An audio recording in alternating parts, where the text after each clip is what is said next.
Çıkmadılar mı? Aa, nerede bunlar? Çantamı da almışlar. Her şey almışlar.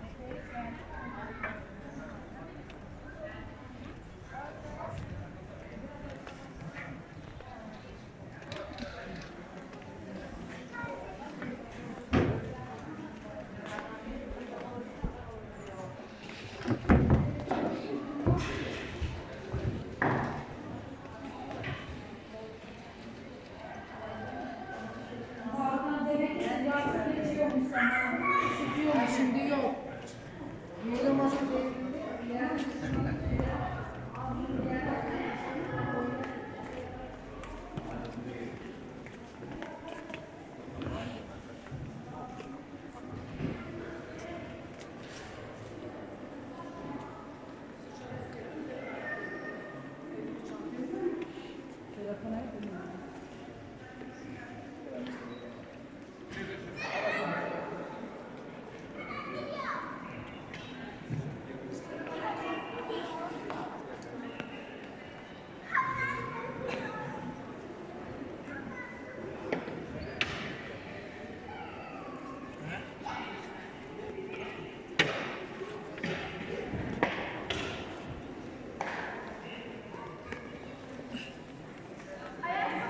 Bunlar istediği yapıyorum.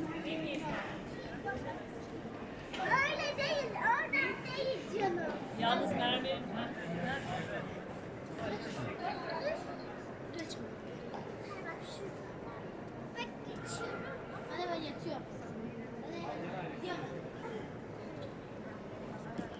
Nereden geliyor?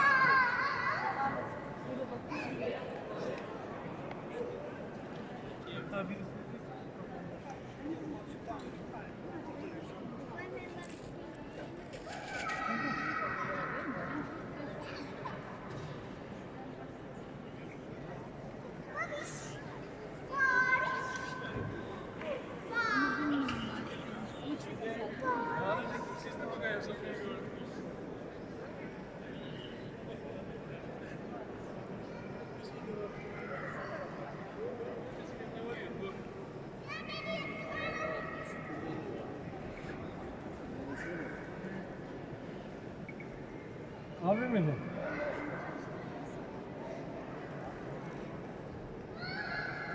Abla ne yaptınız? Ebru. Yukarısı da dolu.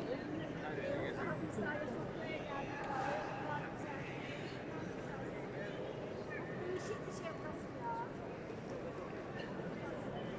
Yok ya, daha güzel.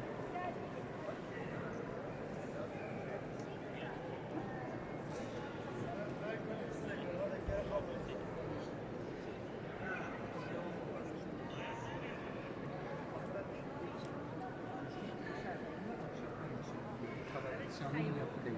Mekan olarak aynı yapı sadece yaşanıyor.